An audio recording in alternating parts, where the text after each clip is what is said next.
South वाला hero से न कम लगता कि तोहर के दिल देहबो करे जतु तो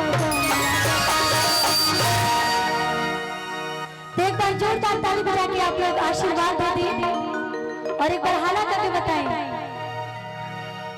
कि अरे चश्मा लगा के हैंडसम लगा तारा साउथ वाला हीरो से न कम लगा तारा क्या बात है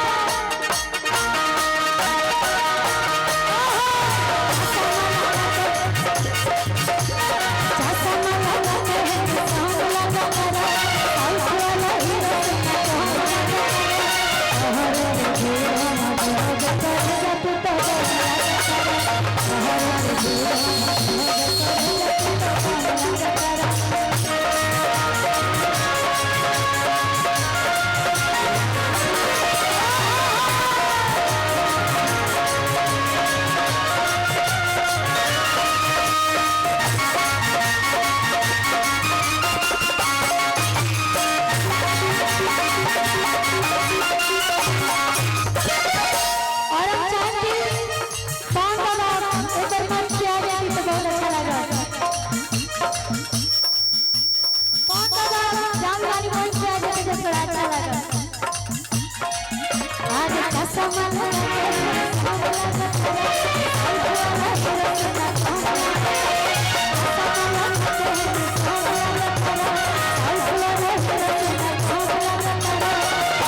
के तरफ से बहुत बहुत सारा आशीर्वाद। और आज हम आए बनी छपरा गांव में बहुत ही ज्यादा अच्छा लगा था। हमारे आदरणीय बड़े भैया खेसारी भैया के साथ में हमारे बहुत ही अच्छा गाना आयल बा और भैया के हमेशा आशीर्वाद प्यार मिलत रहला और हमेशा एक दूसरे के भैया सपोर्ट करते रहनी। एक आदि दिल से धन्यवाद भैया, ऐसे आशीर्वाद प्यार बना रहा भैया। एंगा मजा नहीं क्या होते थोड़ा झूम के सब कोई झूम के नाचेगा। आज खुशी के दिन बा ये मौका बार बार ना आवेला तो एक बार झूम के सब लोग कैसे गए कि अरे चश्मा लगा के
भैया बस गॉड करते कि अरे हीरो हो धीरे धीरे हंस के जाला कर जवान बस के लड़किया कहतिया कि रंगदार जाऊ आकर प्यार जाऊ आज तू सरत पति हाथ जाऊ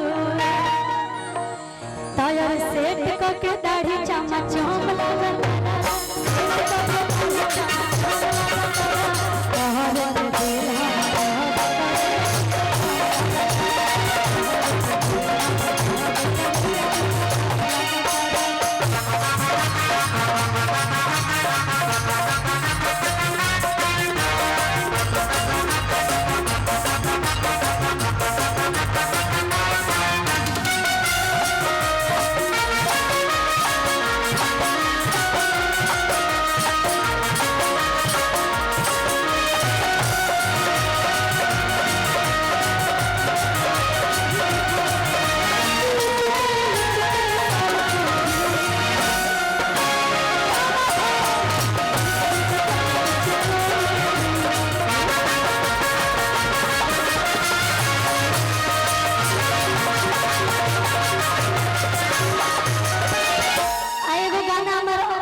हम भैया हैं यूपी के, हमके मगही आवेला ना, लेकिन ये बिहार में आके इतना प्यार मिलल, इतना आशीर्वाद मिलल।